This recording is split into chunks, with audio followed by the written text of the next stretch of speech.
நமः பார்வதி பதயே ஹர ஹர மகாதேவா. தெய்வத்தின் குரல் 2ஆம் பாகம் 239ஆம் பகுதி. கிரகஸ்தாசிரமம். புது பிராமண ஜாதி உண்டாக்கலாமா? பாகம் 2. ஆரிய சமாஜத்திலும் அதற்கப்புறம் இன்று வரை புதுசாக முளைத்து கொண்டிருக்கிற அநேக மத சீர்திருத்தங்களிலும் ஜாதியே இல்லை என்று வைத்து எல்லாருக்கும் வேதத்தில் பூர்ண அதிகாரம் கொடுத்திருந்தும் கூட இவற்றில் பிராமணர் அல்லாதவர் ஏன் கூட்டம் கூட்டமாக சேரவில்லை? புதிசாக ஒன்றை எடுத்துக்கொள்வதில் இருக்கிற கூச்சம்தான் முக்கிய காரணம். நாஸ்திகமாகவே போனாலும் போகலாமே தவிர பழைய ஆஸ்திக ஆச்சாரங்களை நம் இஷ்டத்துக்கு திருப்பிக் கொள்ளக்கூடாது என்ற அடிப்படையான உயர்ந்த எண்ணம் பிராமணர் அல்லாதோருக்கு இருப்பதே முக்கிய காரணம். ஆகையினால் நாங்கள் எல்லோரையும் வேதத்துக்கு திருப்புவோம் என்று 1-2 பேர் கிளம்பினாலும், அவர்களோடு ஏதோ 4-5% போனாலும், பாக்கி 95% இப்போதுள்ள இந்து சமுதாய அமைப்பில்தான் ஒட்டி கொண்டிருக்கும். இதனாலேயே அதில் சேருகிறவர்களுக்கும் உள்ளூர பயம், தாழ்வு மனப்பான்மை இருக்கத்தான் செய்யும்.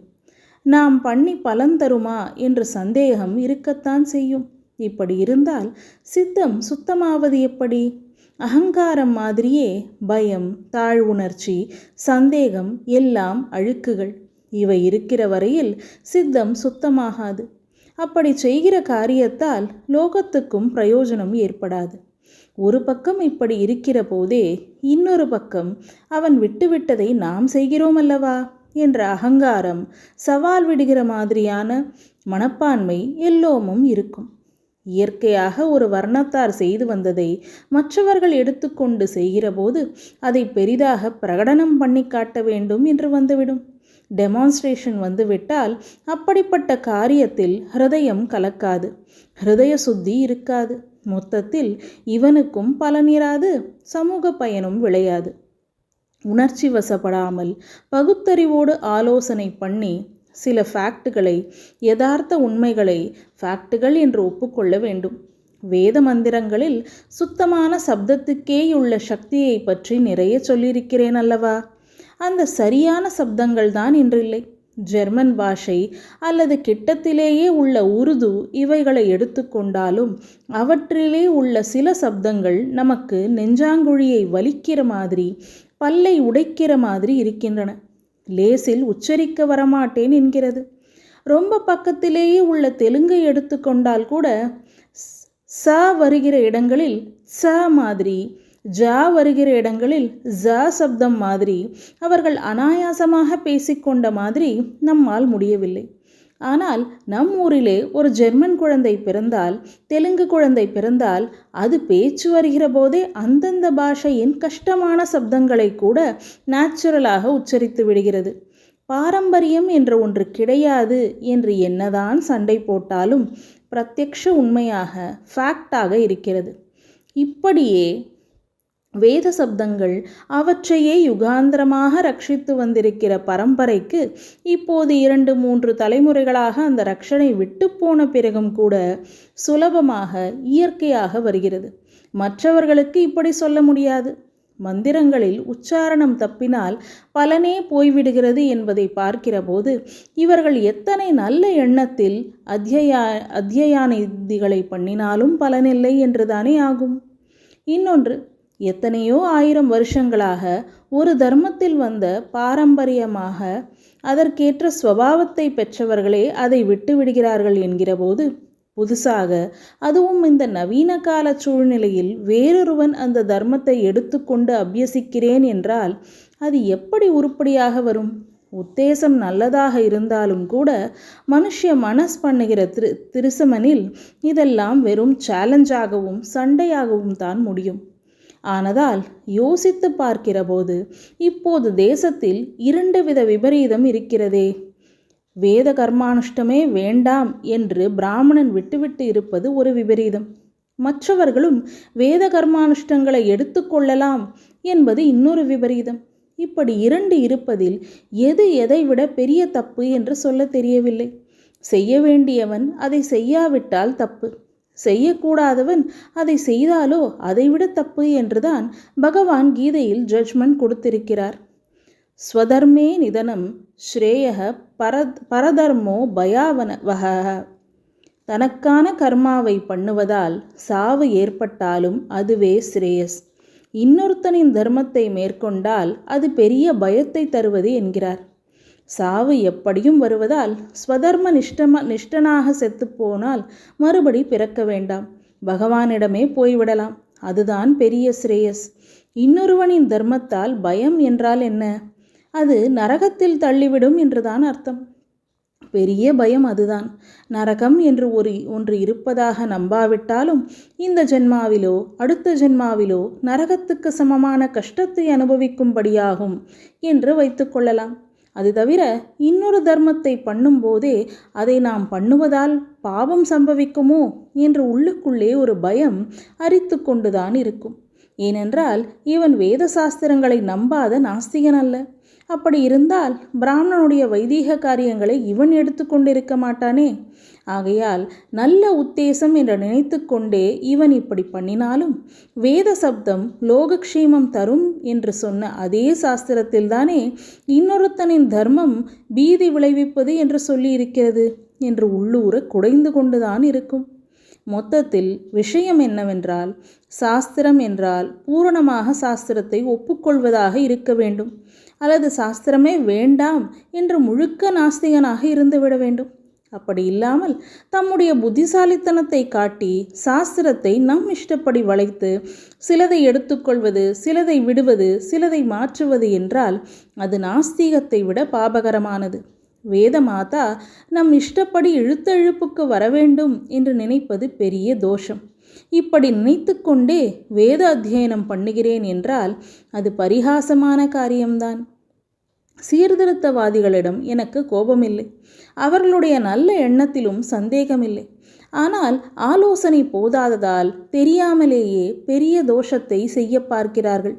இங்கே இருந்து அங்கே போகிறேன் என்று இவர்கள் வேலியை உடைக்கிற போது அங்கே பாக்கி கொஞ்சம் பேர் இருக்கிறவர்களும் இங்கே வந்து விடலாம் என்று வழிவிட்ட மாதிரி ஆகிவிடுகிறது என்பதை யோசித்து பார்க்க வேண்டும்.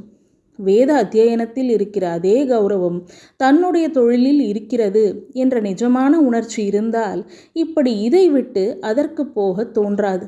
பிராமணர்கள் வேதத்தை விட்டுவிட்டார்களே, அதனால் லோகக்ஷேமமான மந்திர சப்தம் போய்விடுகிறதே.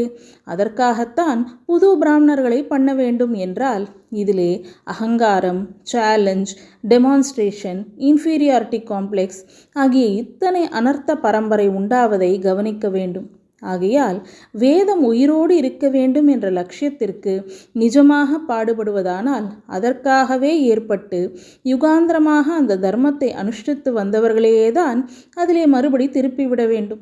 பிராமணனை நான் திட்டுகிறேன் என்றால் இவனை திருத்தவே முடியாது என்று தலைமொழிகி விட வேண்டும் என்று அர்த்தமில்லை. பிராமண ஜாதிக்காரர் ஒருத்தந்தான் கெட்டதற்கெல்லாம் ஆஸ்பதமானவன் என்று நான் நினைப்பதாக ஆகாது. துருக்க ராஜ்யமும் பிரிட்டிஷ் ராஜ்யமும் வந்தபோது பிராமணர்கள் தர்மத்தை விட்டார்களே, இப்போதும் இந்த புது நாகரிக போக்குகளில் அதிகம் போகிறார்களே என்று நான் திட்டுவதால் இவர்களிடம் மட்டுமே ஸ்பெஷலாக தப்பு இருக்கிறது என்று ஆகாது. இவர்களுடைய ஸ்தானத்தில் யார் இருந்தாலும் இப்படிப்பட்ட சந்தர்ப்ப நெரிசல்களில் இதே மாதிரிதான் பண்ணியிருக்கக்கூடும். இப்போது இவர்களை குற்றவாளிகளாக்கிவிட்டு இவர்களுடைய இடத்தில் தாங்கள் வந்தால் நல்லபடியாக செய்ய முடியும் என்று நினைக்கிறவர்களுக்கும் இந்த சர்க்கம்ஸ்டான்ஸுகளில் இதே தப்புகளை பண்ணியிருக்கக்கூடும். பாரம்பரியமாக புத்தி வேலையிலேயே இருந்தவர்கள் சந்தர்ப்ப வேகங்களில் மத விஷயமாக, ஆத்ம சம்பந்தமாக அந்த புத்தி சக்தியை உபயோகிக்க முடியாமல் லௌகீகத்தில் இறங்கினால் இப்படித்தான் ஒரே தலைகீழாக சறுக்கி கொண்டு போகும்படி ஆகும். இதை நான் ஜஸ்டிஃபை பண்ணுகிறேன் என்று அர்த்தமில்லை. இந்த காலத்தில் சீர்திருத்தக்காரர்கள் எல்லாவற்றிற்கும் சைக்காலஜியை காட்டி சமாதானம் சொல்வதால் அந்த சமாதானம் பிராமணர்கள் கெட்டுப்போனதற்கும் கொஞ்சம் உண்டு என்பதை எடுத்து காட்டினேன். நான் பிராமணர்களை கண்டிப்பதால் அவர்கள் மட்டும்தான் அயோக்கியர்கள் என்பதாக மற்றவர்களும் மட்டம் தட்ட வேண்டும் என்று ஆகாது. அவர்களுக்கு எடுத்து சொல்லி யோக்கியர்களாக பண்ணுவதுதான் மற்றவர்களின் கடமை. இந்த ஒரு 40-50 வருஷமாக பிராமணன் என்றால் கிள்ளுக்கீரை என்று நினைத்து எத்தனை விதமாய் பரிகாசம் மானபங்கம் பண்ணினாலும் அத்தனையும் பொறுத்து கொள்கிற சாதுக்களாயிற்றே. இதற்கு முந்தியும் 4-5 தலைமுறைகளுக்கு முன் வரையில் இத்தனை ஆத்மீக குலதனத்துக்கும் கலைகளுக்கும் கார்டியன்களாக காப்பாற்றி கொடுத்தவர்களாயிற்றே என்பதை நினைத்து மற்றவர்கள் இப்போது அவர்களை அவர்களுக்கான வாழ்க்கை நெறியில் பிரியத்தோடு ஊக்குவிக்க வேண்டும். அவர்கள் மறந்துவிட்ட உயர்ந்த தர்மத்தை, தியாகத்தை அவர்களுக்கு நயமாக எடுத்துக்காட்டி உரைக்கும்படியாக பண்ண வேண்டும். விஷயம் தெரியாத சில பிராமணர்கள் எப்போதோ மற்றவர்களை கொடுமைப்படுத்தினார்கள் என்பதற்கு பதிலடியாக இப்போது இவர்களை துவேஷித்து காரியங்களை செய்வது சரியில்லை. பழைய கொடுமைகளை போக்க வேண்டும், மற்றவர்களுக்கு சமூகத்தில் உயர்ந்த ஸ்தானம் வர வேண்டும் என்று போராடியதிலும் பிராமணர்கள் தானே முன்னிலையில் இருந்திருக்கிறார்கள் என்பதை எண்ணி பார்க்க வேண்டும். பிராமணர்களின் அதிக்கிரமத்தை பிராமணர்கள் தானே அதிகம் எடுத்து சொல்லி திருத்தினார்கள். ஆகையால் துவேஷத்தை வளர்த்து கொண்டே போவதில் பலனில்லை. அது தமிழ் பண்பாடு என்று விசேஷித்து சொல்வதற்கு ஏற்றதும் இல்லை. துரதிருஷ்டவசமாக பிராமணர்கள் நல்ல சீர்திருத்தம் என்று நினைத்து தப்பான சமத்துவங்களை ஏற்படுத்த போனதில் கீழே இருப்பதை மேலே உயர்த்துவதற்கு பதில் மேலே இருக்கிறதை கீழே இறக்கியதாகத்தான் ஏற்பட்டிருக்கிறது. 2 தினசில் சமமாய் இருக்கலாம். ஒன்று எல்லாம் உயர்ந்திருக்கலாம், அல்லது எல்லாம் தாழ்ந்திருக்கலாம். பாரத்தை உயரே தூக்கி போவது கஷ்டம், கீழே உருட்டி விடுவது சுலபம். அந்த மாதிரிதான் நம்முடைய சீர்திருத்த சமத்துவம் எது சுலபமோ அதை பண்ணிவிட்டது. ஈக்குவாலிட்டி ஈக்குவாலிட்டி என்று பண்ணினதில் குவாலிட்டி போய்விட்டது. வாஸ்தவத்தில் ஒரே மாதிரியான காரியத்தை எல்லோரும் பண்ணுகிற சமத்துவம் அவசியமானதே இல்லை. பலவிதமாக பிரிந்து காரியங்களை செய்வதால் சமத்துவம் இல்லை என்று அர்த்தமில்லை. இதை பற்றி நிறைய சொல்லியிருக்கிறேன். எனவே இப்போது ஒரே மாதிரி எல்லோரும் செய்கிற யூனிஃபார்மிட்டியை விட்டுவிட்டு பிரிந்து செய்தும் ஐக்கியமாய் இருக்கிற யூனிட்டிக்காக பிரயத்தனம் பண்ண வேண்டும். தமிழ் நாகரிகத்தில் பிரம்ம துவேஷமும் சமஸ்கிருத துவேஷமும் இருந்ததே இல்லை என்பதை புரிந்து கொண்டு விட்டால் போதும். ஆத்மீக விஷயங்கள், மத சாஸ்திரங்கள், காவியங்கள், கலை நூல்கள் அத்தனையும் ஏராளமாய் இருக்கிற சமஸ்கிருதத்திடமும் துவேஷம் போய் அது நம் பாஷையும் தான் என்ற உணர்ச்சி வர வேண்டும். எல்லோரும் அதை கற்க வேண்டும். லோகக்ஷேமத்திற்காக பிரம்மண்யம் என்று தனியாக ஒன்று இருக்க வேண்டும் என்ற உணர்ச்சி ஏற்பட்டு அதற்கான அத்தியன யஜ்ஞாதிகளை அவற்றில் அதிகாரம் பெற்றவர்கள் பண்ணும்படி உற்சாகப்படுத்த வேண்டும். இப்போது வேதம், உபனிஷத் எல்லாம் புஸ்தகமாக வந்துவிட்டதால் எல்லோரும் அவற்றின் கருத்துக்களை படித்து தெரிந்து கொள்ளலாம். ஆனால் பல வருஷங்கள் பிடிக்கிற அத்தியனம், யஜ்ஞ கர்மா முதலியவற்றை செய்ய போக வேண்டாம். அது அவசியமே இல்லை. நல்ல எண்ணம், சீர்திருத்தம் எதுவானாலும் முதலில் அடக்கம் வேண்டும். அப்படி இருந்து கொண்டு செய்தால் சாஸ்திர விரோதமாக போக வேண்டியது இராது. நம பார்வதி பதையே. ஹர ஹர மகாதேவா.